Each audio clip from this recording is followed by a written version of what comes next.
सर्व सत्प्रवृत्ती धारण करणाऱ्या सर्व सज्जनांना दंडवत घालतो आणि आज 300वी जयंती 300 वर्षानंतरही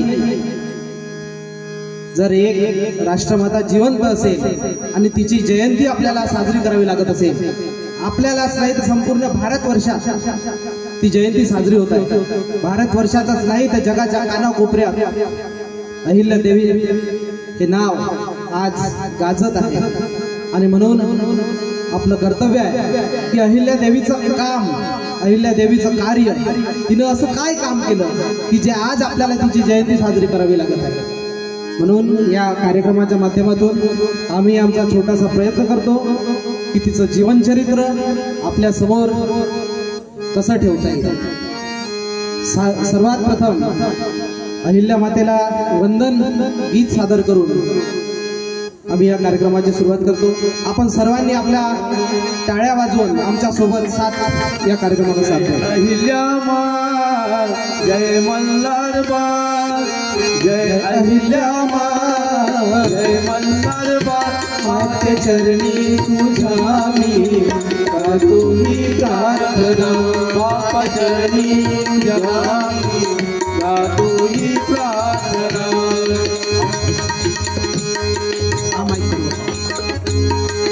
अवतार तू शक्तीचा, अवतार तुझ्या गाता, अवतार तू शक्तीचा,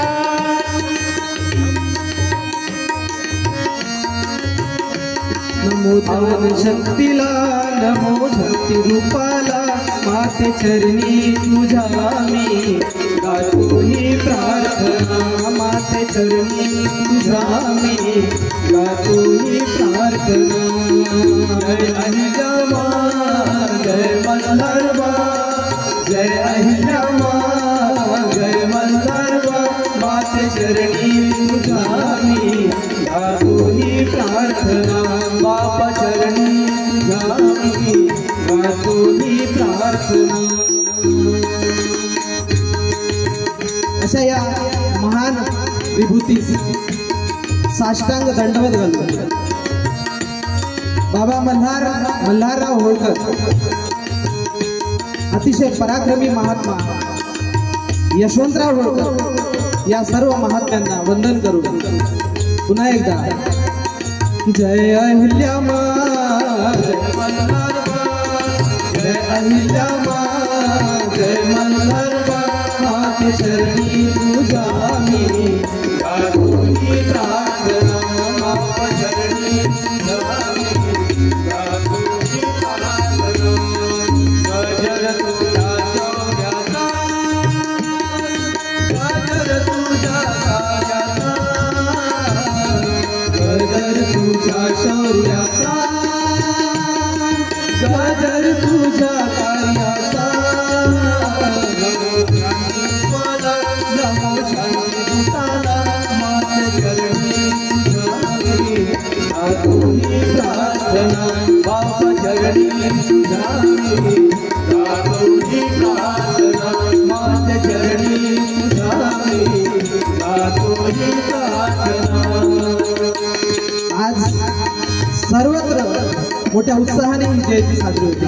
आजचा दिवस म्हणजे स्त्रीने आपल्या आयुष्यामध्ये थोडं मागं वळून पाहण्याचा, आपल्यामध्ये जी ताकद आहे, आपल्यामध्ये जी शक्ती आहे, त्या शक्तीचा अनुभव घेण्याचा। कारण माता अहिल्यादेवी जर 41 वर्ष राज्य करते या भारतवर्षात, त्या अहिल्यादेवीच्या होळकर कुटुंबाने जवळपास मध्य भारतामध्ये 222 वर्ष राज्य आणि छोट्या मोठ्या राज्यावर संपूर्ण भारतवर्ष त्यांच्या ताब्यात होता। दिल्लीचा सुलतान सुद्धा मल्हारराव होळकरांचा अंकित होता, त्याच्या ताब्यामध्ये होता। जसं म्हणेल मल्हारराव होळकर, जसं म्हणेल तसं तो दिल्लीचा सुलतान करत होता आणि त्याला ते करावं लागत होतं। म्हणून अहिल्यादेवी, जेव्हा अहिल्यादेवींचे पती मरण पावले खंडेराव, तेव्हा सती जाण्याचा प्रसंग अनुभव आला आणि तेव्हा एक सासरा आपल्या सुनेपुढे आर्जव करून विनंती करतोय की अहिल्या तू सती जाऊ नको. का नको जाऊ? कारण तू जर गेली तर मला कोण, मी कोणाकडे पळून जाऊ. मल्हारराव होळकर म्हणताय आपल्या सुनेला विनंती करताय की तू सती जाऊ नको, तुला जगावं लागेल आणि जगावं लागेल फक्त माझ्यासाठी नाही तर या संपूर्ण जनतेसाठी, या माळवा प्रांतासाठी, या भारतवर्षासाठी तुला जगावं लागेल.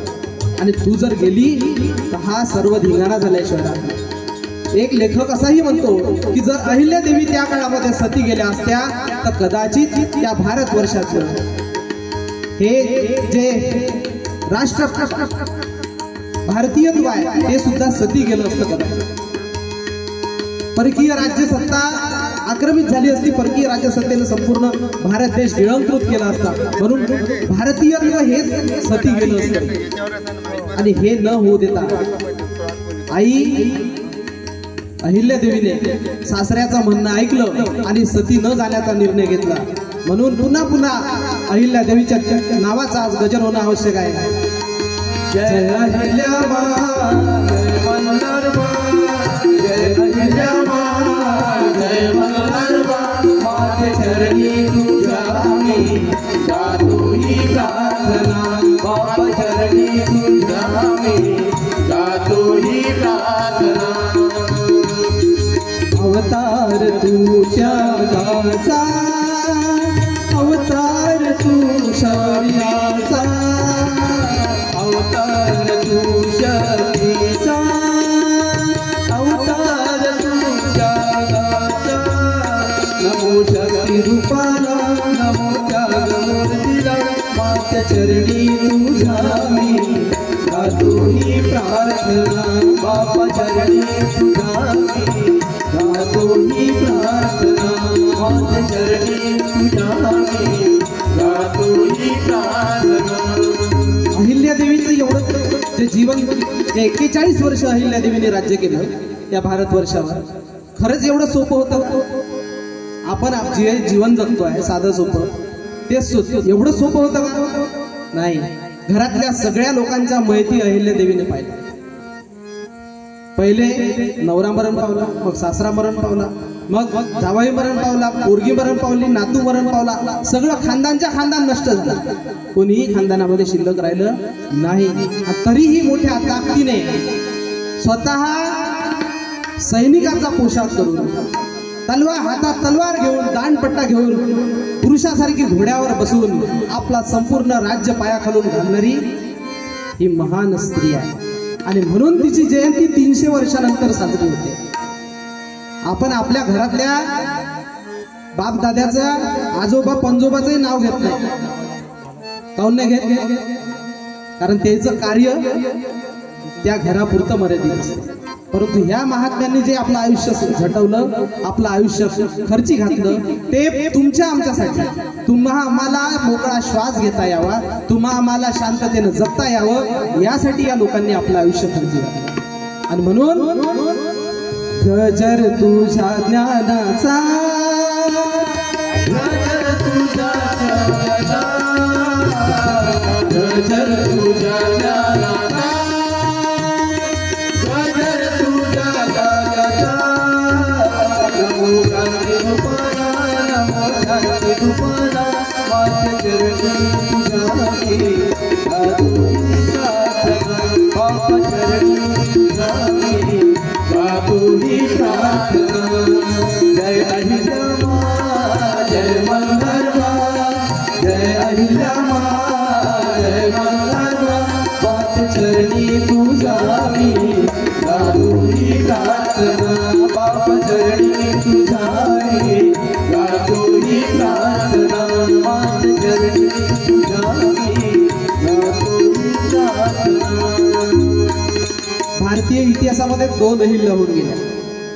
एक अहिल्या आपल्याला माहित असेल, एक अहिल्या जी शिळा झाली, गौतम ऋषीची पत्नी, पुराण काळामध्ये अहिल्या प्रसिद्ध झालेली आहे. ती इंद्राने तिच्यावर अत्याचार केला, नवऱ्याने तिला शाप दिला की पतीच्या व्यतिरिक्त दुसऱ्या पुरुषाशी तू सहगमन केलं, त्यामुळे तू भ्रष्ट झालेली आहे. तिचा काहीही दोष नसताना नवऱ्याने तिला शाप दिला आणि तिचं जीवन एखाद्या दगडागत तिला व्यतीत करावं लागलं. म्हणजे एका पुरुषाच्या शापाने एक अहिल्या दगड बनली आणि संपूर्ण आयुष्यामध्ये नीरस जीवन तिनं जगलं. आणि एक अहिल्या, गौतम ऋषीची पत्नी अहिल्या, रामाच्या पदस्पर्शाने ती जिवंत झाली. दोन अहिल्यामधला फरक लक्षात घ्या. आपण कोणत्या अहिल्याचं स्मरण केलं पाहिजे? एक अहिल्या अशी अगतिक अहिल्या होती, एक अहिल्या अशी कमकुवत होती, अशी कमजोर होती की नवऱ्याच्या शापाने नवरा सोडून गेला म्हणून अतिशय लाचारीचं जीवन जगत होती, अतिशय निस्तेज जीवन जगत होती. आणि जेव्हा रामचंद्र तिकडून फिरता फिरता आले आणि त्यांनी त्यांची समजूत काढली, तेव्हा कुठे तिच्यातलं माणूस पण जिवंत झालं. परंतु ही अहिल्या, त्या अहिल्याचा एका देवाने स्पर्श केला म्हणून ती जिवंत झाली. परंतु ही अहिल्या, हिचं चरित्र जर तुम्ही पाहाल तर हिच्या स्पर्शाने देवता जिवंत झाला, देवी देवता जिवंत झाले. तुम्ही म्हणाल कसं? भारतवर्षामध्ये अनेक यवनी आक्रमकांनी येऊन आक्रमण केली. मोहम्मद बिन कासिम 7व्या शतकामध्ये आला, मोहम्मद घुरी, मोहम्मद तुगलक भारतात आला, अल्लाउद्दीन खिलजी आला. या सगळ्यांनी येऊन भारतवर्षाची नासधूस केली, सगळ्या मंदिरांची तोडफोड केली. बरं, मंदिरच का तोडफोड केली? कारण मंदिरामध्ये मंदिराच्या भिंती सोडल्या आणि म्हणून त्या मंदिराची तोडफोड केली. लोकांचा विश्वास डामाडोल झाला. लोकांना असं वाटायला लागलं की आता आपलं काहीतरी गेलं, आपल्यामध्ये काही शक्ती राहिलेली नाही. आणि अहिल्या देवीने असं एकही ठिकाणी या भारतवर्षात नाही की जिथे अहिल्या देवीने सुधारणा केल्या. संपूर्ण भारतवर्षात जर सुधारणा केली असेल तर ती ही क्रांतिमाता, राजमाता, पुण्यश्लोक अहिल्या देवी ओळखत. आणि यांनी त्या सुधारणा घडवून आणल्या. लोकांची जगण्याची प्रेरणा दिली, लोकांना जगण्याची प्रेरणा दिली, उमेद निर्माण केली. आणि म्हणून हा जो जागर आहे, हा गोंधळ आहे, हा गोंधळ जिकडे तिकडे आम्हाला का करावा लागतो? की अहिल्या देवीचं चरित्र तुमच्या आमच्यापर्यंत करता आलं पाहिजे. आम्ही गोंधळी गोंधळी अहिल्या देवीचे गोंधळी, आम्ही गोंधळी गोंधळी अहिल्या देवीचे गोंधळी. म्हणून मल्हार बाबाचे गोंधळी, यशोधराचे गोंधळी, आम्ही गोंधळी गोंधळी अहिल्या देवीचे गोंधळी, आम्ही गोंधळी गोंधळी अहिल्या देवीचे गोंधळी. या अहिल्या मातेने संपूर्ण भारतवर्षात ज्या मंदिरांची तोडफोड झालेली होती, भारतवर्षातला, या भारतातला आदिपुरुष जर कोणी असेल तर शंकर भोलेनाथ. त्या शंकर भोलेनाथाच्या मंदिराची प्रतिष्ठापना काशी विश्वनाथापासून तर पंढरपूरच्या मंदिरापर्यंत सगळ्या मंदिरांमध्ये, सगळ्या ठिकाणी लोकांमध्ये जगण्याची प्रेरणा निर्माण जर कोणी केली असेल तर ती आहे राजमाता अहिल्या देवी. म्हणून तिला नमन करावं लागतं, म्हणून तिचा गोंधळ मांडावा लागतो. आम्ही गोंधळी गोंधळी अहिल्या देवीचे गोंधळी, आम्ही गोंधळी गोंधळी अहिल्या देवीचे गोंधळी. मल्हार बाबाचे गोंधळी, यशोधराचे गोंधळी, मल्हार बाबाचे गोंधळी, आम्ही गोंधळी गोंधळी अहिल्या देवीचे गोंधळी, आम्ही गोंधळी गोंधळी अहिल्या देवीचे गोंधळी. म्हणून हा गोंधळ अहिल्यादेवी होळकर जेव्हा त्यांच्याकडे राज्य आलं, कोणत्या परिस्थितीमध्ये राज्य केलं? ही परिस्थिती अतिशय बिकट होती. आपण जर विचार केला, याच्या इतिहासाचं जर वाचन केलं तर आपल्या लक्षात येईल की अहिल्यादेवी ज्या काळामध्ये ज्या काळामध्ये त्यांच्या हातामध्ये राजसत्ता होती, तो काळ संपूर्ण भारतवर्षात अनागोंदीचा काळ होता. संपूर्ण भारतवर्ष लूटमारीने किंवा एकमेकाच्या खून खटल्याने गाजलेला होता, एकमेकाचा खून केला जात होता, राजवंशामध्ये यादयुद्ध चाललेले होते. आणि अशा याच्यामध्ये, अशा भारतवर्षामध्ये जर शांतता आणि सुव्यवस्था प्रस्थापित करण्याचं काम कोणी केलं असेल तर राजमाता अहिल्यादेवी. राजमातेच्या सैनिकांना अनेक भारतवर्षामध्ये जन्माला आलेले अनेक थोर पुरुष, अनेक महात्मे जर एकत्र तुम्हाला पाहायचे असेल तर अहिल्यादेवींचं चरित्र आपल्याला वाचायचं. शिवाजी राजांचं चरित्र याच्यामध्ये दिसतं. अहिल्यादेवीमध्ये शिवाजी राजांचं चरित्र कसं दिसतं आपल्याला?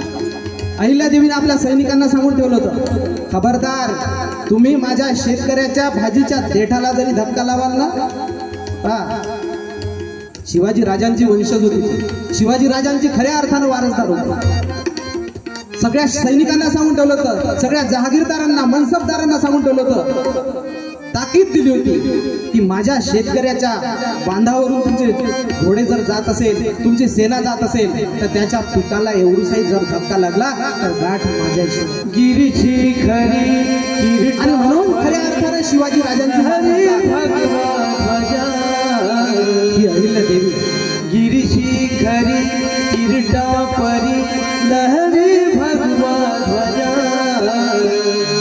उगवला तारा तिमिरहरा गरजा शिवाजी राजा, उगवला तारा तिमिरहरा गरजा शिवाजी राजा, उगवला तारा तिमिरहरा गरजा शिवाजी राजा.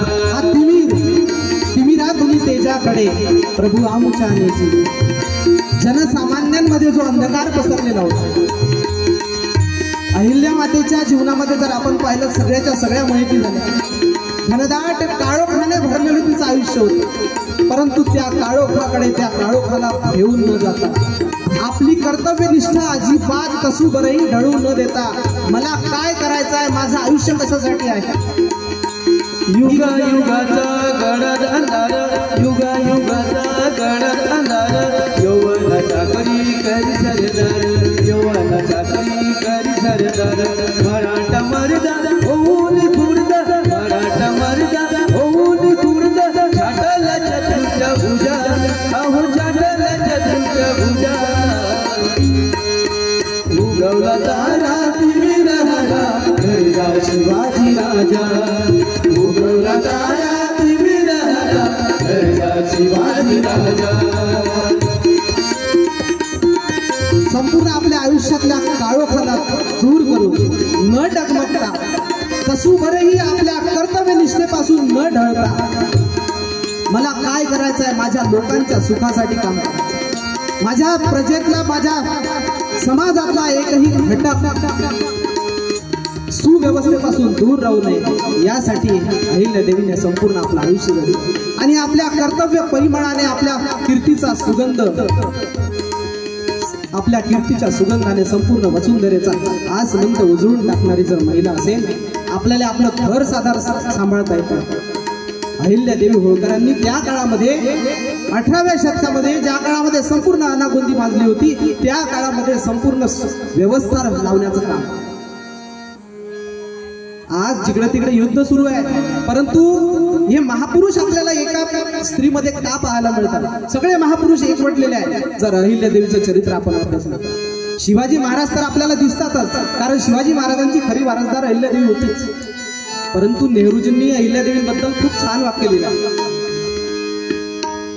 की एवढ्या अनागोंदीच्या, नेहरूजी म्हणतात भारताचे पहिले प्रधानमंत्री जवाहरलाल नेहरू अहिल्यादेवींबद्दल म्हणतात की अतिशय अनागोंदीच्या काळात, अतिशय कठीण प्रसंगी जर भारतामध्ये शांतता आणि सुव्यवस्था निर्माण करण्याचं काम जर कोणी केलं असेल तर ते अहिल्यादेवीने केलं. भारतवर्षात फक्त महाराष्ट्र किंवा गुजरात किंवा राजस्थान वगैरे नाही, संपूर्ण भारतवर्षात शांतता आणि सुव्यवस्था निर्माण करण्याचं काम जर कोणी केलं असेल तर ते अहिल्यादेवीने केलं. युद्ध टाळलं. कशा? रघुनाथराव पेशवे अहिल्यादेवीवर आक्रमण करून आले होते. रघुनाथरावांना मालेराव मरण पावले. अहिल्यादेवींचा मुलगा होता मालेराव होळकर, तो मरण पावला आणि आता वारस कोणी राहिलं नाही. म्हणून अहिल्यादेवीचा जो दिवाण होता चंद्रचूड, त्या चंद्रचूड पुण्याला फोन केला म्हणजे त्या काळातली जी संदेश व्यवस्था पुण्याला सांगितलं की म्हणे आता अहिल्या देवीचा वारस संपला, अहिल्या देवीचं होळकर कुटुंब चालवणारं कोणीही राहिलं नाही, आता तुम्ही या आक्रमण करा आणि हे संपूर्ण होळकर कुटुंब हा माळवा प्रांत जो आहे त्याच्यावर राज्य करून घ्या, अधिग्रहण करा. रघुनाथराव पेशवे आपल्या सैन्यानिशी आले आणि उज्जैनी जवळ आपलं सैन्य घेऊन थांबले. हे जेव्हा अहिल्या देवीला कळलं की माझ्या माळवा प्रांतावर आक्रमण होत आहे आणि ते रघुनाथराव पेशवे माझ्या याच्यावर आक्रमण करताय, तेव्हा अहिल्या देवीने पत्र लिहिलं. मुत्सद्देगिरीचा उत्कृष्ट नमुना जर कोणता असेल तर अहिल्या देवीचं ते पत्र आहे. अहिल्या देवी पत्रात लिहिते की रघुनाथराव पेशवे हे राज्य तुमचंच आहे, पण तुम्ही आमच्यावर जर आक्रमण करा, मी स्वतःमध्ये माझी महिलांची फौज तयार केलेली आहे, तुमच्या सोबत माझी महिलांची फौज लढेल, मी तुमच्या सोबत हातात तलवार घेऊन लढणार आहे आणि यदा कदाचित तुमचा विजय झाला तर ठीक आहे, पण जर तुमचा पराजय झाला तर काय करा. छाती टोल सांगू जगाला, मुत्सद्देगिरीचा उत्कृष्ट नमुना जगामध्ये याला तोड नाही. जगाला अशी महाराज झाले गेले असे गेले अहिल्या देवी सर्वोलाई छाती ठोकून सांगू जगाला. असा एक पत्र गेलं, रघुनाथरावांच्या हातात ते पत्र पडलं.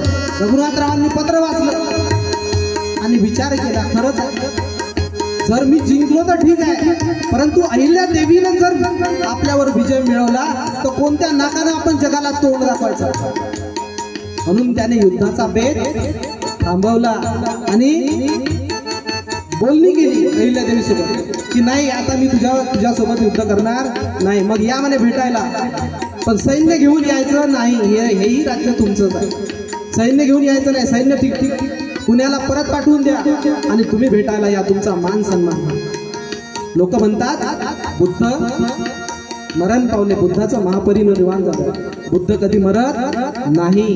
बुद्ध जर पाहायचे असेल खऱ्या अर्थाने तर अहिल्या देवीमध्ये दिसतात, कारण ही मनाने प्युअर आहे, मनाने पवित्र आहे आणि मनाची पवित्रता जर कोणाला पाहिजे असेल, सागर मनाचा जिथे शुद्ध आहे तिथे बुद्ध. सागर मनाचा जिथे शुद्ध आहे, भारताच्या कलाकला, भारताचा डीएनए हा बुद्धांचा डीएनए. शुद्ध आहे, भारताने कधीही आजपर्यंत कोणावर आक्रमण केलं नाही स्वतः. तिथे बुद्ध आहे, आणि कालही तीच परिस्थिती होती, आजही तीच परिस्थिती. आम्ही स्वतःहून कधीही कोणावर आक्रमण करत, पण जर आमच्यावर कोणी आक्रमण करत तर त्याला थोडंही उत्तर देण्याची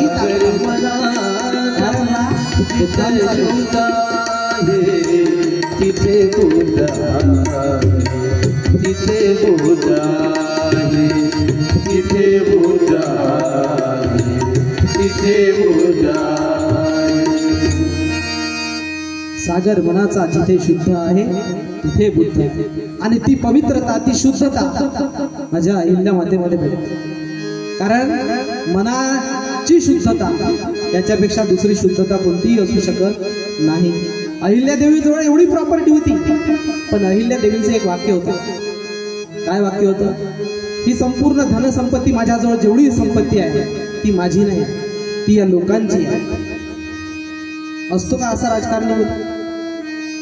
अरे तुम्ही जिल्हा परिषद पंचायत आमदार खासदार तर वेगळी गोष्ट राहिली, जिल्हा परिषद पंचायत समिती सदस्य जरी बनला ना तर त्याची 5 वर्षात कुठच्या कुठं चालू झालं. आणि अहिल्या देवींचं काय वाक्य होतं, काय स्टेटमेंट होतं? ही संपत्ती माझी अजिबात नाही, ही सगळी माझ्या प्रजेची आहे. प्रजेची संपत्ती प्रजेसाठी मी वापरत आहे आणि त्याच्यातूनच जर मी काही 1-2 भाग मी घेत असेल तर ते माझ्यावर उधारी आहे.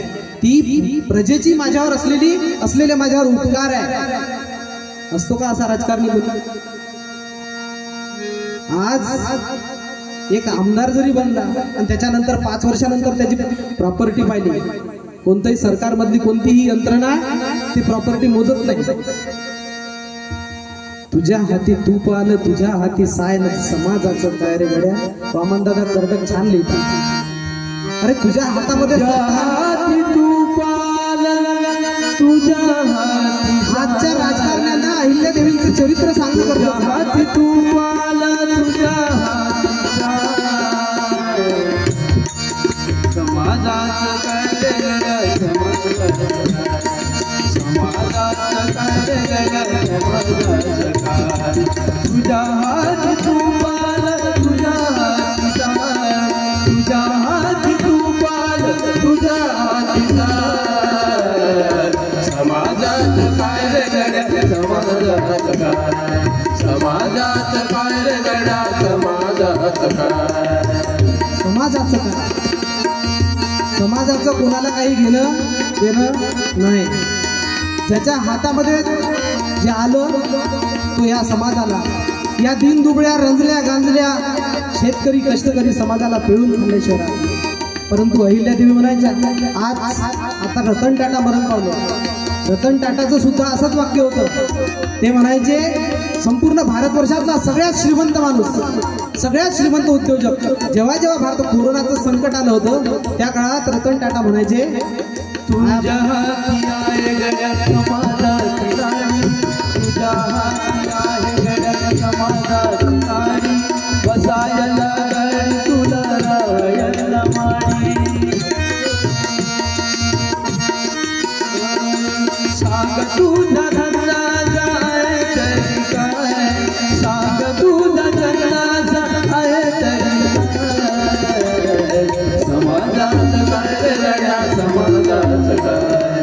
समाजाचं काय रे गड्या समाजाचं काय.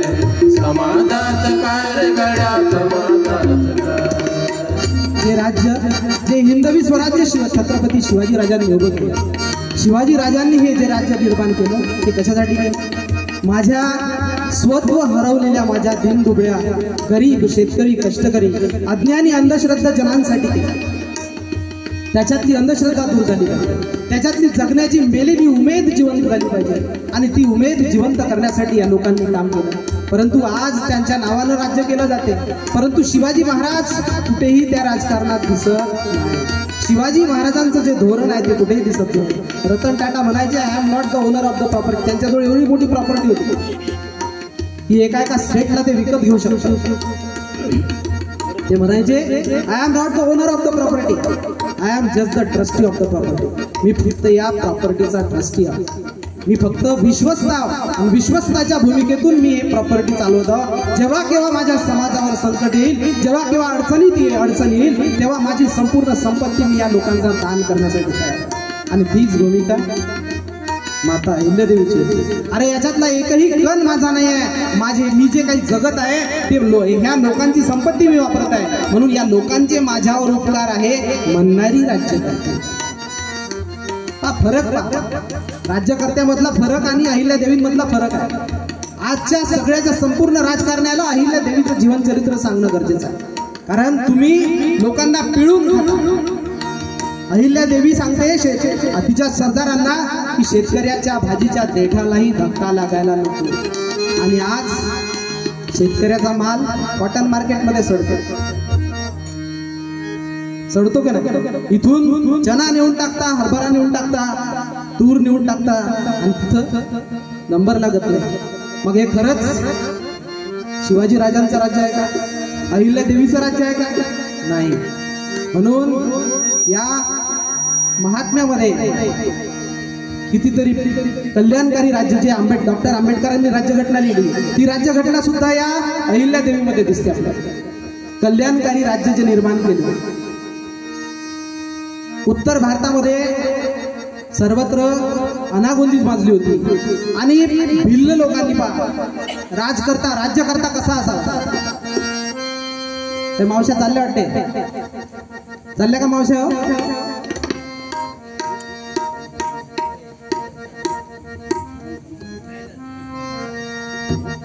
नाही जाईल, जाऊ दे. मावश्या वाटतात घरी.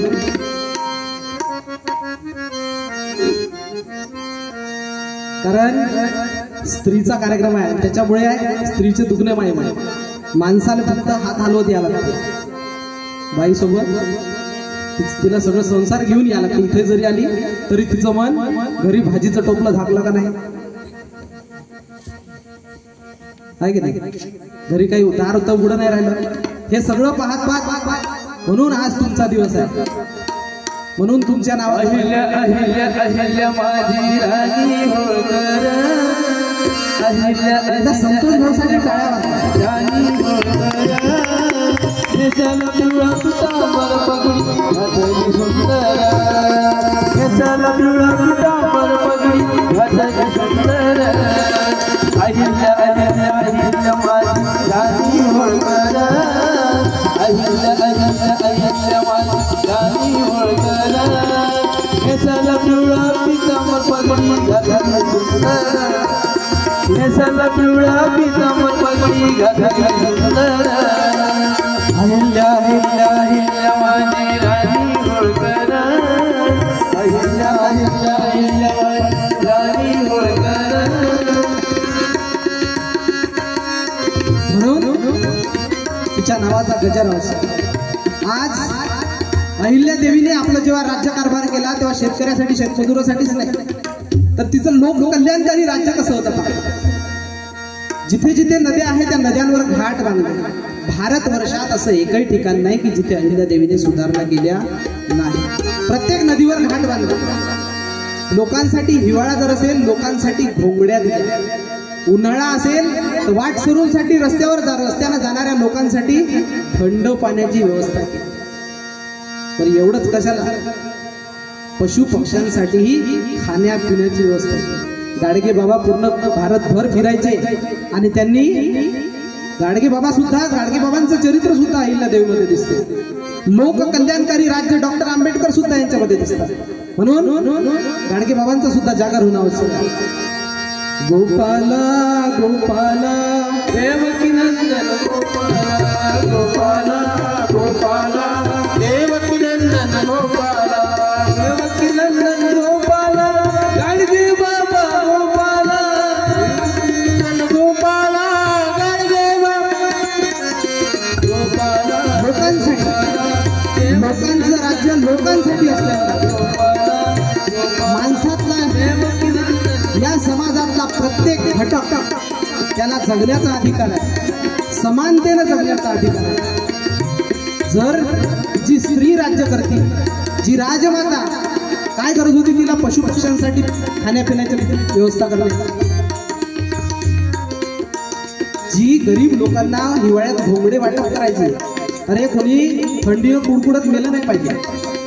उन्हाळ्यामध्ये थंडगार पाण्याची व्यवस्था प्रत्येकाला, रस्त्यानं चालणाऱ्या प्रत्येकाला भेटलं पाहिजे. एवढा समाजातल्या शेवटच्या घटकापर्यंत विचार करणारा जर राज्यकर्ता असेल तर खऱ्या अर्थाने या देशामध्ये उन्नती झाल्याशिवाय राहणार नाही. म्हणून गाडगे बाबांचं भजन गोपाला गोपाला देवकी नंदन गोपाला, गोपाला गोपाला देवकी नंदन गोपाला, देवकी बाबा गोपाला, गाडगे बाबा गोपाला, देवकी नंदन गोपाला, गाडगे बाबा गोपाला, गोपाला गोपाला देवकी नंदन गोपाला, गोपाला गोपाला देवकी नंदन गोपाला, गोपाला गोपाला देवकी नंदन गोपाला.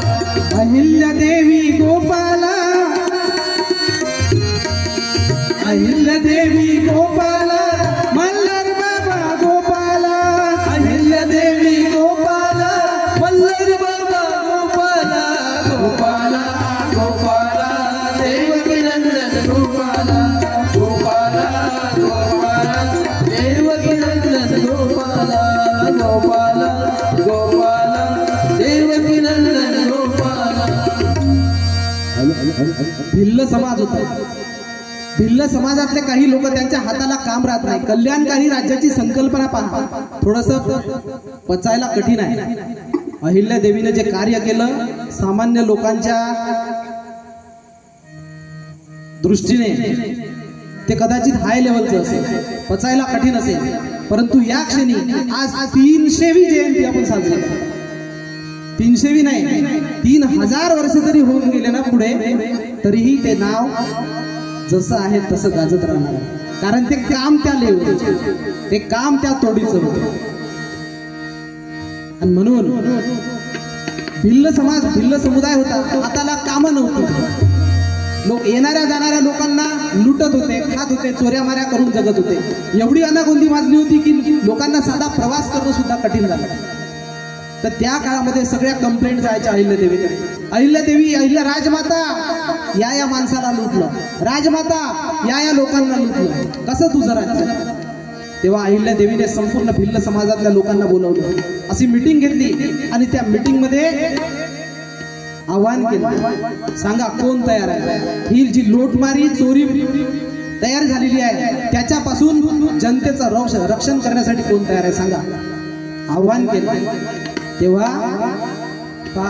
मी आपल्याला कल्याणकारी राज्याची संकल्पना सांगतो. आज भारतीय राज्यघटनेमध्ये सुद्धा वेलफेअर स्टेट नावाचे एक कलम आहे आणि त्याच्यामध्ये कल्याणकारी राज्य कसं असावं ही नमूद केलेलं आहे. परंतु अहिल्यादेवीचं राज्य खऱ्या अर्थाने कल्याणकारी राज्य होतं. त्या भिल्लांमध्ये आवाहन केलं, सांगा कोणी आहे का तयार? हा बिमोड करायचा आहे, लूटमार चोरीबोरी हे सगळं थांबवायचं आहे. तेव्हा एक तरुण आणि तडफदार मुलगा उभा झाला. त्याचं नाव होतं यशवंत फणसे. भिल्ल जातीचा होता. यशवंत फणसे उभा झाला आणि त्याने सांगितलं, हो राजमाता, मी हे सगळा जो अनागोंदी बांधली आहे ती दुरुस्त करू शकतो. मग त्याला यशवंत फणसेला जवळ केलं आणि त्याच्या हातात सगळी सूत्र दिली आणि त्याला सांगितलं, तुला जे पाहिजे ते सगळं कर, जे पाहिजे ती सेना घे, लोकांना समजावून सांग, पण तू माझ्या राज्यामध्ये कधीही कोणाची चोरी व्हायला नको, कोणताही व्यक्ती रस्त्याने चालत असताना लूटमार व्हायला नको. यशवंत फणसेना काम हातात घेतलं आणि त्या कार्यामध्ये विजय देखील मिळाला. मग काय करायला पाहिजे अहिल्यादेवी? आपली पोरगी होती मुक्ताबाई, नुसतंच काही आवाहन करून थांबली नाही. त्या यशवंत फणसे भिल्ल समाजाच्या मुलासोबत, तरुण तडफदार मुलासोबत आपल्या पोरीचं लग्नही लावून दिलं. आहे आज ताकद कोणामध्ये? कोणत्या राज्यकर्त्यामध्ये? की जे दीन दुबळा समाज आहे, जे दलित गात्र आहे, त्याच्यासोबत आपलं नातं सांगणारा राजकारणी आज आहे का? अजिबात नाही. आणि म्हणून खरा तो एकची धर्म हेच सूत्र होतं. माणूस माणसाने माणसाशी जगात एकच धर्म आहे, माणूस धर्म.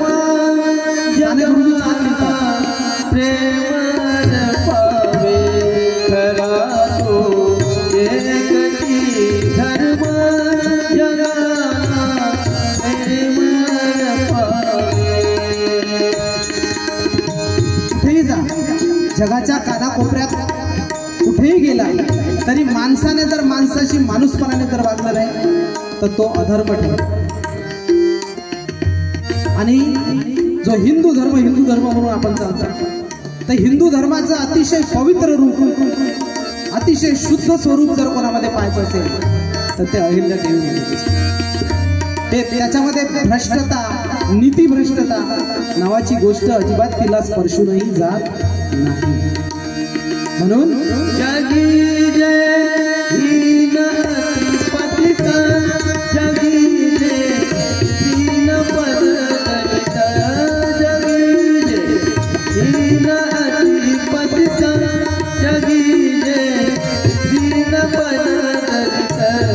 दयाला ऊन उठवा जगाला प्रेम पावे, खरा तो एकची धर्म जगाला प्रेम पावे.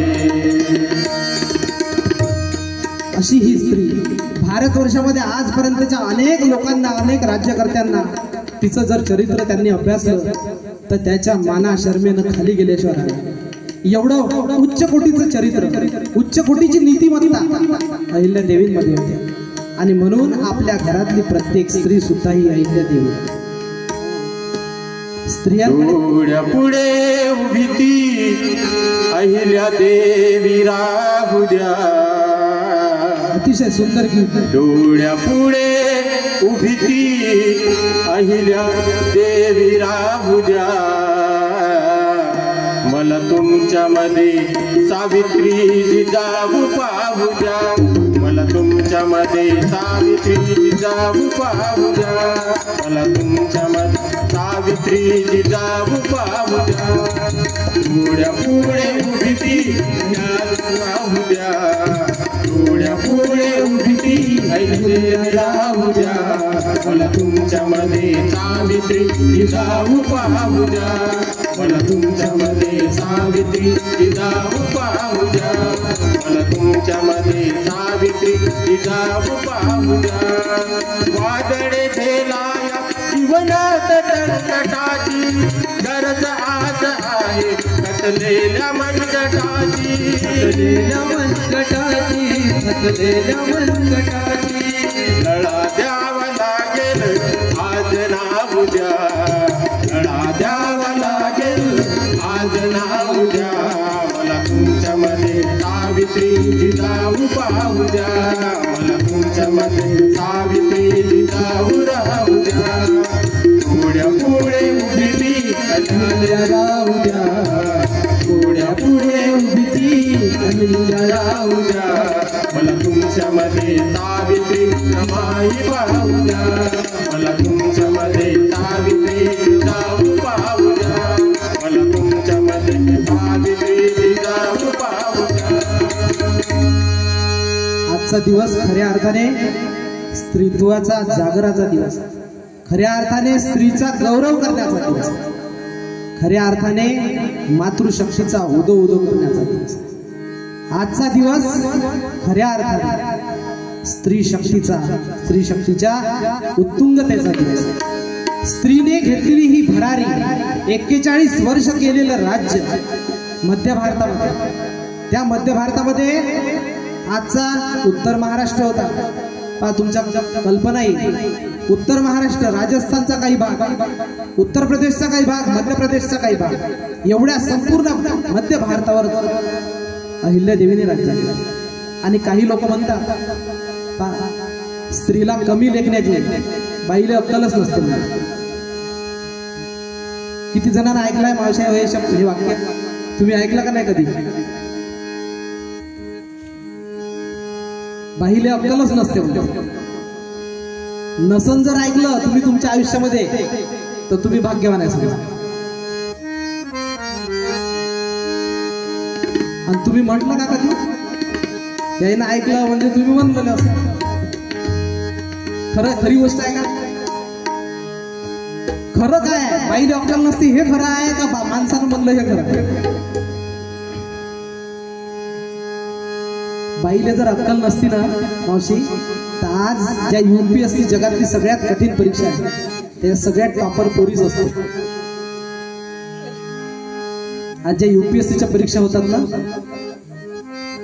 UPSC, नीट, JEE, ह्या जगातल्या सगळ्यात परीक्षा, सगळ्यात कठीण परीक्षा. आणि त्याच्यात सगळ्यात टॉपर कोण राहते माहिती? पहिले 10 जर रिझल्ट जर पाहिला तुम्ही, थोडस पाहत चला, पहिले 10 जर पाहिले ना तर त्याच्यात 7 नाही तर 8 पोरी असते, मुली, आणि 2 नाही तर 3 पोरं असते. बरोबर गुरुजी? ही जे लोक म्हणतात, जे पुरुष म्हणतात की बाईला अक्कलच नसते, तर ह्या UPSC टॉपर येणाऱ्या, नीट मध्ये टॉपर येणाऱ्या पोरी त्याच्या गालपटावर चपरा घालत असतात, परंतु त्याने तरी अक्कल येत नाही. बाईला अक्कल कशी नसते सांगा बरं? अक्कल नसते ते 41 वर्ष राज्य करू शकते का मावशी? आणि तेही मध्य भारतात. आणि भारतातलं सगळ्यात मोठं ठिकाण होतं ते. हातात तलवारही घेतली तिने, घोड्यावरही बसली. तिचं राजकारण, ती जेव्हा न्यायासाठी बसायची आपल्या राज दरबारामध्ये, तिचा राज दरबार जनतेसाठी 24 तास खुला असायचा. कधी यायचं, राजमाता माझ्यावर अन्याय झाला, विषय समजून द्यायचा, त्याच्यावरचा अन्याय दूर झाल्याशिवाय राहत नव्हता. मग एवढं सगळं करू शकते, खरंच बाईला अक्कल नसते का? अरे तुम्हाला भांडे घासण्याच्या पलीकडे कुठं जाऊच देत नाही. कपडे धुवायच्या पलीकडे कुठं जाऊच देत नाही. मग व्यवहारिक ज्ञान म्हणून आपण भांडे घासण्यापासून तुम्हाला दूर व्हावं असं वाटत नाही का मावशी कधी? आपल्या हे भांडे घासा, कपडे मळलेले कपडे धुवा, हे सगळं करता करता आपल्या हाताच्या रेषा निघून जाते. जे भाग्यरेषा म्हणते ना, या भाग्यरेषा सुद्धा मिटल्या जातात. कशाने? भांडे घासतात. खरकटे कोणाचे यायचे? खरकट कोणाचं यायचं? घासते कोण? माय माऊली. आणि तरी वाक्य कोणते येते? बाईले अक्कलच नसते. बाईले अक्कल नसते म्हणजे आपली माय बाई सोय. मायले अक्कल नसते म्हणजे जे जिले अक्कल नाही त्याच्या पोटी आलेला तुला कायची अक्कल राहणार?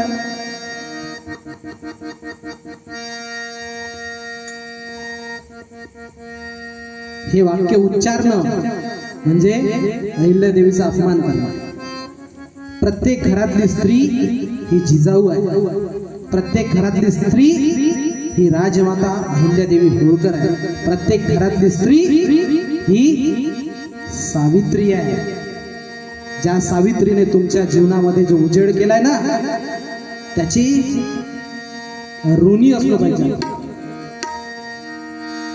या स्त्री जातीवर जर सगळ्यात जास्त उपकार कोणाचे असेल तर या भारत वर्षात सामाजिक क्रांती करणारा एक महामानव होऊन गेला. कोण आहे माहिती नाही? स्त्रीला पहिले माणूस म्हणून दर्जा प्राप्त नव्हता. आज स्त्रीच्या उदोउदोचा दिवस आहे म्हणून तुम्हाला सांगतो. स्त्रीला माणूस म्हणून दर्जा प्राप्त नव्हता. माणूस म्हणून दर्जा प्राप्त फक्त पुरुषाला होता. त्याच मस्त ऐश करायचं, खायचं प्याचं राहायचं, त्याच जीवन हे जीवन होतं. बाईचं जीवन हे जीवन नव्हतं. तिला माणूस म्हणून जगण्याचा अधिकारही नव्हता. मग तो अधिकार प्राप्त करून देणारा जगातला पहिला महापुरुष कोण आहे माहित आहे? क्रांतीसूर्य महात्मा फुले. त्याचे उपकार या संपूर्ण भारतवर्षाच्या स्त्री जातीवर एवढे आहे की ते कधीही फिटणार नाही. कधी कधी कधी कधी सावित्रीबाईचं कधी वाचला का मावशी? सावित्रीबाईनं काय केलं आपल्यासाठी? फक्त भोगाची वस्तू होतो आपण. स्त्री ही पुरुषाच्या फक्त चैनीची वस्तू होती. कशासाठी? तिचा वापर करून घ्यायचा, तिच्याकडून भांडे घासून घ्यायचे, तिच्याकडून सगळं करून घ्यायचं, सगळा फक्त उपयोग करून घ्यायसाठी स्त्री होती.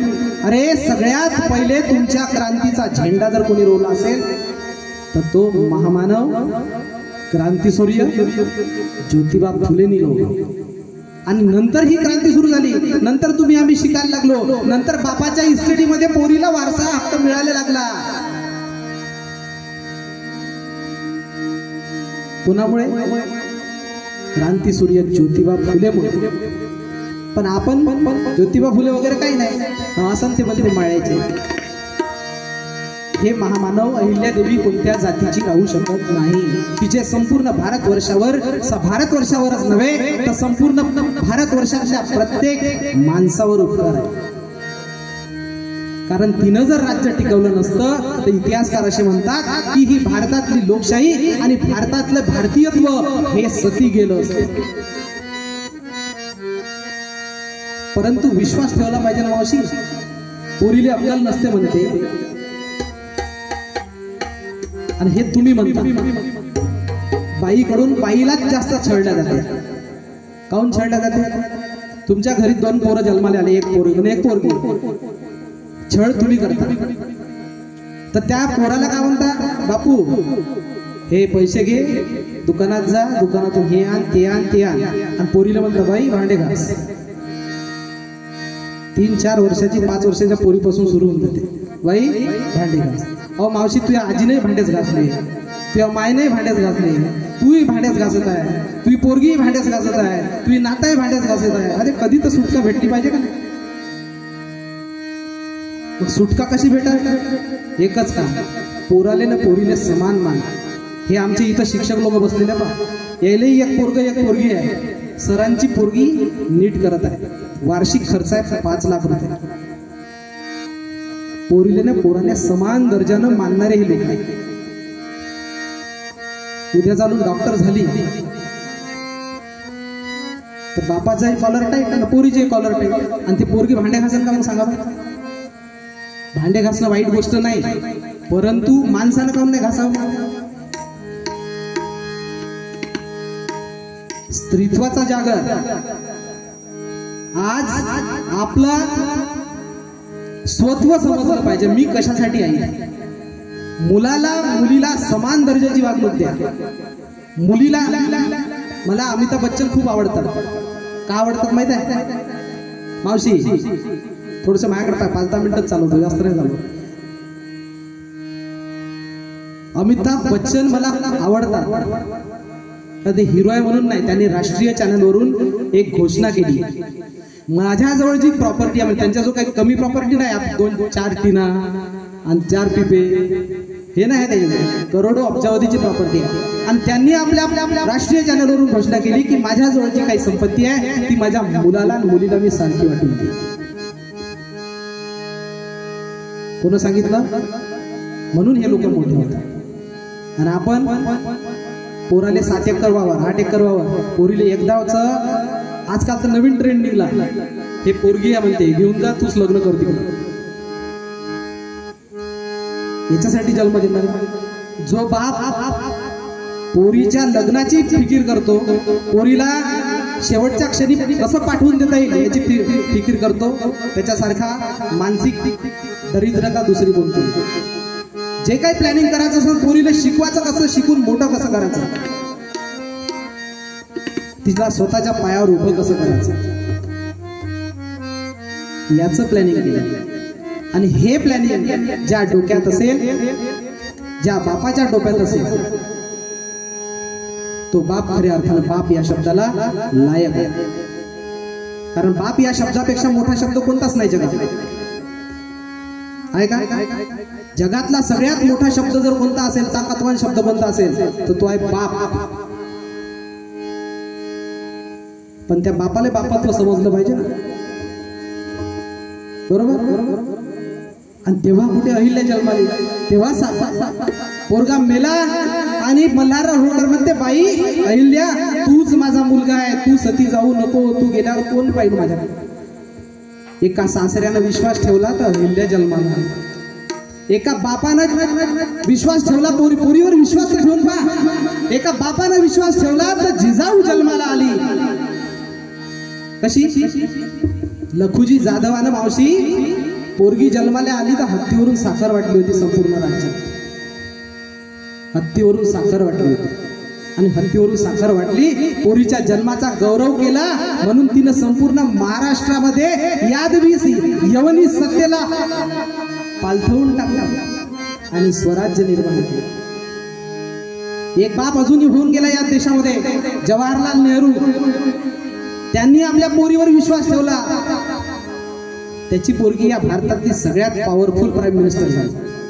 जगात आजपर्यंत मला तरी वाटत नाही की इंदिरा गांधी एवढा ताकदवान प्राईम मिनिस्टर या भारताने पाहिला असा. खरंच सांग मावशी, बाईला अक्कल नसते का? अरे तिच्या एवढा बुद्धिमान कोणीच नाही आहे, परंतु तिच्यावर विश्वास ठेवून पहा. नवऱ्यानं विश्वास ठेवा, बापानं विश्वास ठेवण्याची उदाहरण आहे, सासऱ्यानं विश्वास ठेवणे. नवऱ्यानं विश्वास ठेवला तर काय तयार झालं? सावित्रीबाई तयार झाली. पण तिच्यावर एक ड्रॉबॅक समजा की काही समजा की मुलींवर विश्वास ठेवला जातो, मुलीला काम करण्याची संधी दिल्या जात नाही. आणि ज्या ठिकाणी संधी दिल्या जाते, ज्या ठिकाणी तिच्यावर विश्वास ठेवला जातो, त्या ठिकाणी ती रणरागिणी बनते, त्या ठिकाणी ती विजेता बनते. म्हणून आज अहिल्यादेवीची 300वी जयंती साजरी करत आहोत. आणि ती 300वी जयंती साजरी करताना कमीत कमी आपल्या घरात हा तरी विचार घेऊन गेला पाहिजे की माझ्या पोरीला आणि माझ्या पोराला मी सारखी वागलो. हा जर विचार आपण घेऊन गेलो तर खऱ्या अर्थानं आज स्त्री शक्तीचा जागर होईल. म्हणून जय अहिल्यामा, जय मल्हारबा, जय अहिल्यामा, जय मल्हारबा, माते चरणी तुझ्या मी ही प्रार्थना, बाप चरणी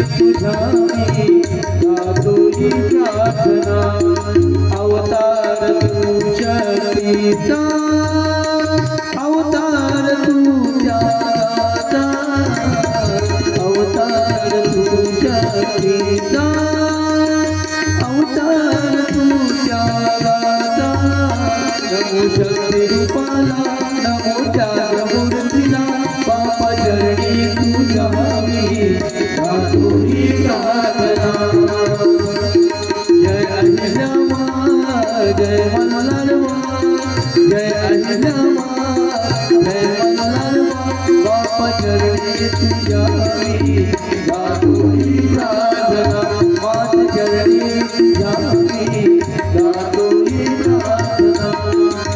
हे होळकर साम्राज्य जे अहिल्यादेवीने 41 वर्ष चालवलं त्याची नीव कुठून झाली? पहिले तर होळकर साम्राज्य नव्हतं.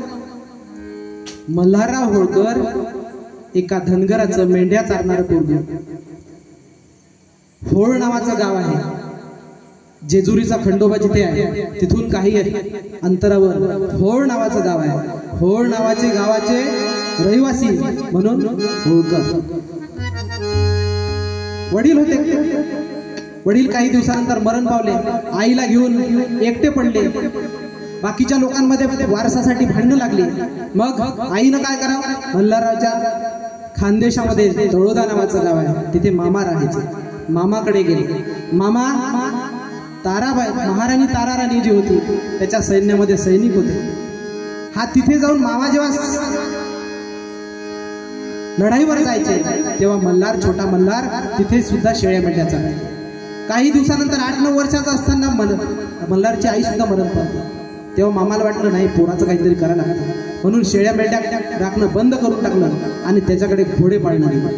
आणि घोडे पाळता पाळता घोड्यावर बसणं सुरू झालं, घोडे तलवार चालवणं सुरू झालं आणि दर्या कपारीतून हिंडणं सुरू झालं.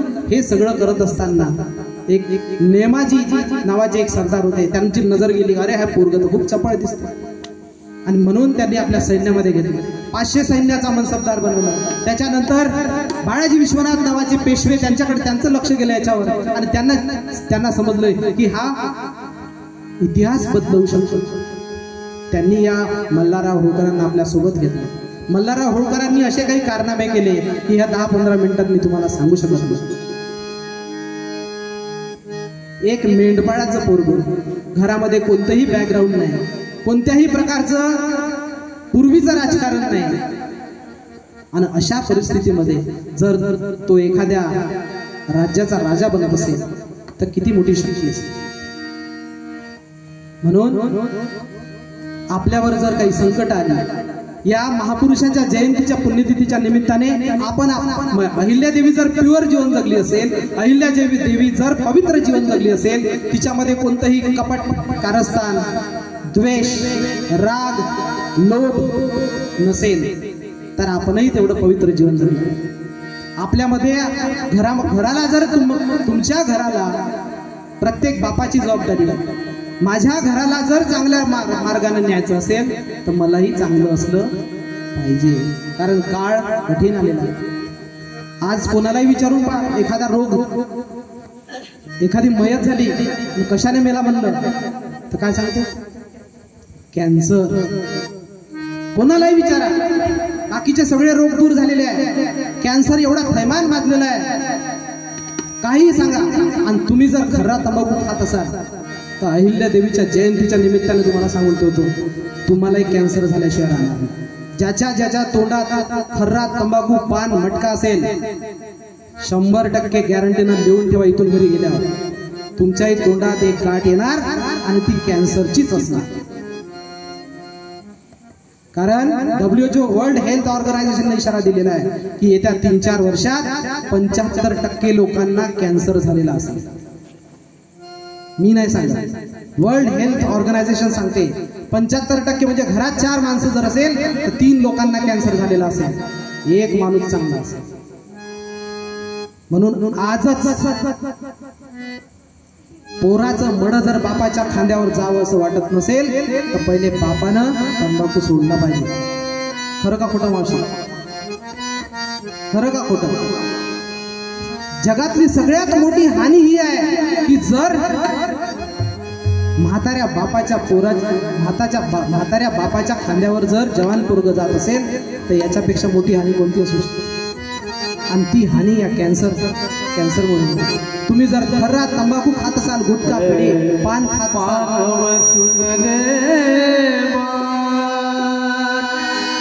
व्यसन को छोड़ने तभी बढ़ेगा नाम प्यारे करने की से काम, व्यसन को छोड़ दे को छोड़ देता है। संतोष भाऊ आपला जो वेळ कमी आहे, 5 मिनिटात कार्यक्रम संपवतो. तुकडोजी महाराजांनी हे भजन लिहिलं, पण तुकडोजी महाराजांना कॅन्सर झाला होता. मग तंबाखू खाऊन झाला का? त्यांनाही व्यसन होतं एक लोकांच्या जागृतीचं, जनजागृतीचं. लोकांसमोर जाऊन हजारो लोकांच्या समोर भजन गायची, प्रबोधन करायचं. हे करत असताना त्यांचा व्होकल कॉर्ड पडला, त्यांचा गळा खराब झाला आणि त्याचा कॅन्सर झाला. सांगता सांगता हा महात्मा मरून गेला. पण हे मानव सुनले बात व्यसन को छोड दे साहेब असं म्हटलं. पण आपलं पाय जाते पाणठेल्यावर, जाते दारूच्या भट्टीवर, जाते मटक्याच्या पट्टीवर. अरे जतन सब सुख के किए दुख का किया न कोई. सगळं सुखासाठी करत असाल,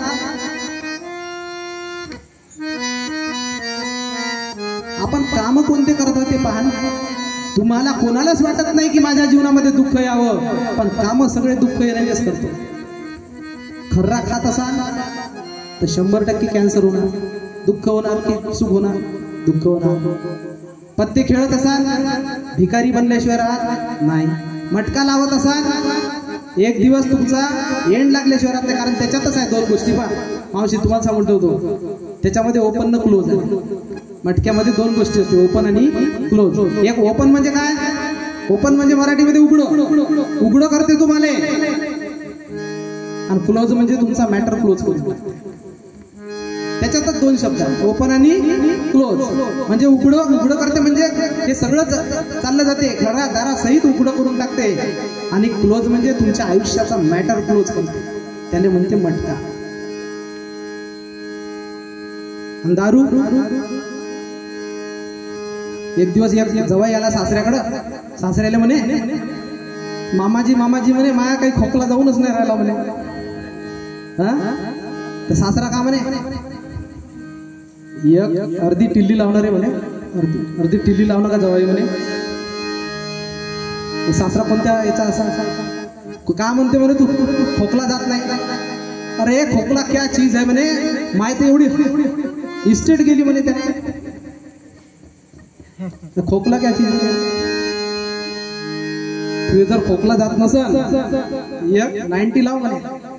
माया बापदाद्याचं 50 एकर वावर होतं, ते वावर 50 एकर वावर गेलो दारू न. हे खोकला क्या चीज आहे?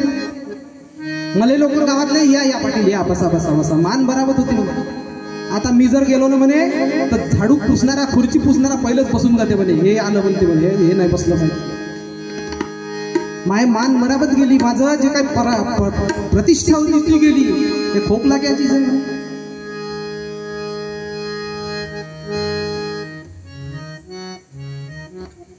बरोबर. विषयों के जाल माही मरी सभी गमा. अरे नशा करना तो ऐसा कर जगत में नाम रोशन हो. आज जयंती कोणाची आहे? तिनं नाही खाल्ला खर्रा, तिनं नाही दारू पेली दारू.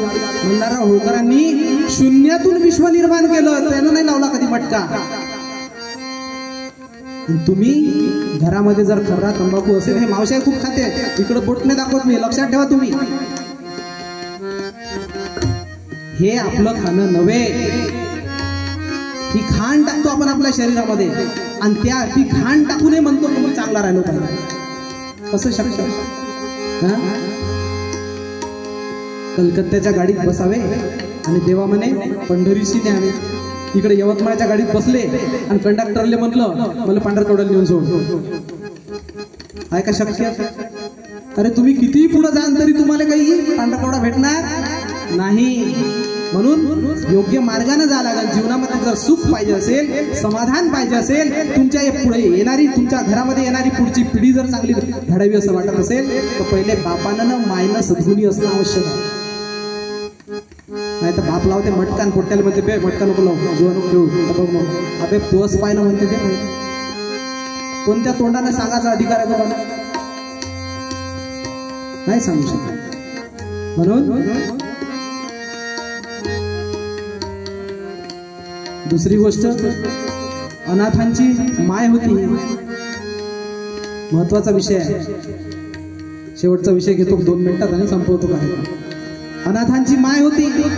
तिनं रंजल्या गांजल्या दिनदुबळ्या कोणाला पोरं नसन पार नसन तर त्याची सेवा केली.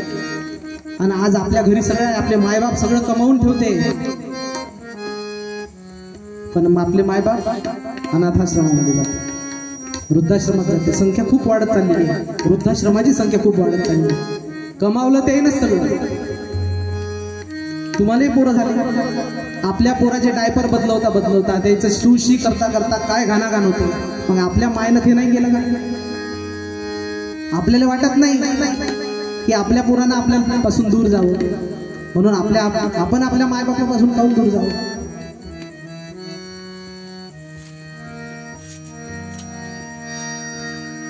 नाती जपून ठेवा, अंधार फार झाला, नाती जपून ठेवा, अंधार फार झाला. आले सहू दिशानी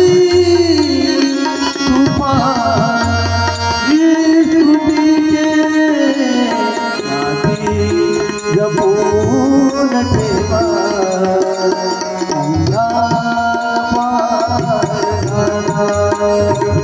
पणगिरी जपून ठेवा,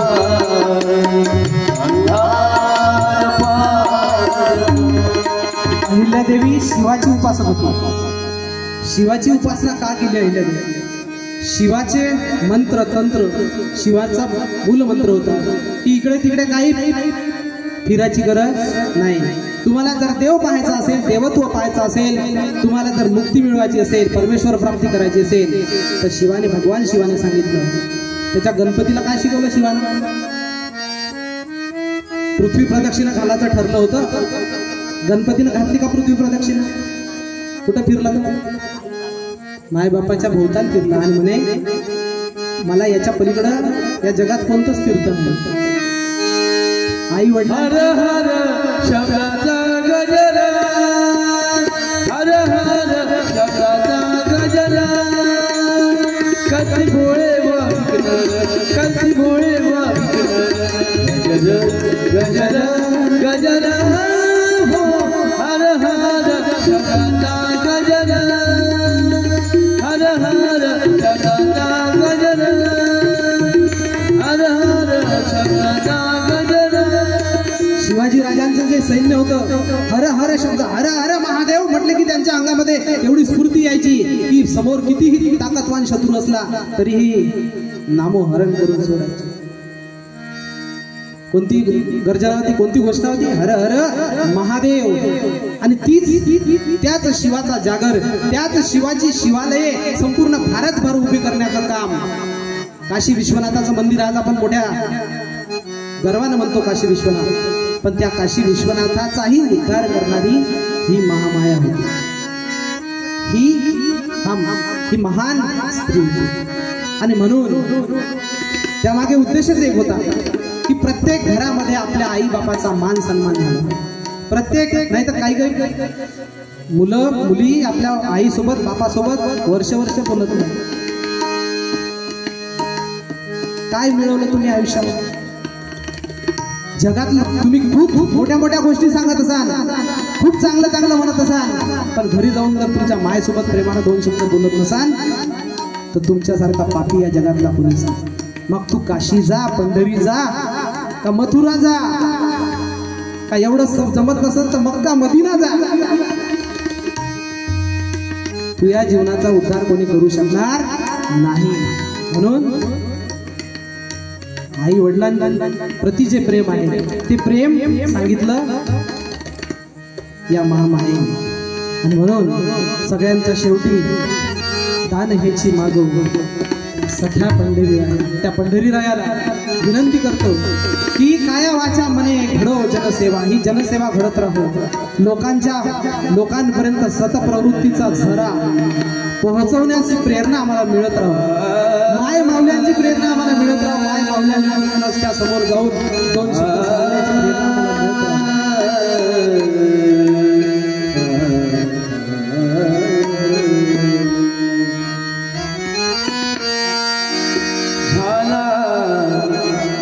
शेवट गोड झाला शेवट गोड देवे उडविले कोण देवे उडविले कोण झाला शेवट गोड झाला शेवट गोड झाला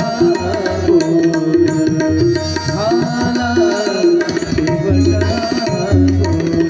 शेवट आपल्या आयुष्याचा शेवट गोड कसा होईल जर आपण व्यसनांपासून दूर राहू व्यसनी माणूस कधीही सुखी राहू शकत नाही त्याच्या आयुष्यामध्ये त्याचं आयुष्य कधी गोड होऊ शकत नाही काळ्या तरडावरची रेष आहे लिहून घ्या असं जगातलं एक तरी उदाहरण दाखवा की ज्याच्या घरामध्ये दारू आहे मटका आहे गांजा आहे आणि त्याची बायको सुखानं 2 तास खाते त्याचे मायबाप सुखानं खाते त्याचे पोरं सुखानं शाळेत जाते जगातलं मी तुमच्या गावातलं नाही सांगत एक उदाहरण दाखवून द्या एक पडल्या ज्याच्या घरात मटका दारू गांजा आहे आणि ते नाही पडल्या आटाटी हरी उभा राहे पाटी हरी उभा राहे पाटी राहे पाटी झाला शेवट गोड झाला शेवट गोड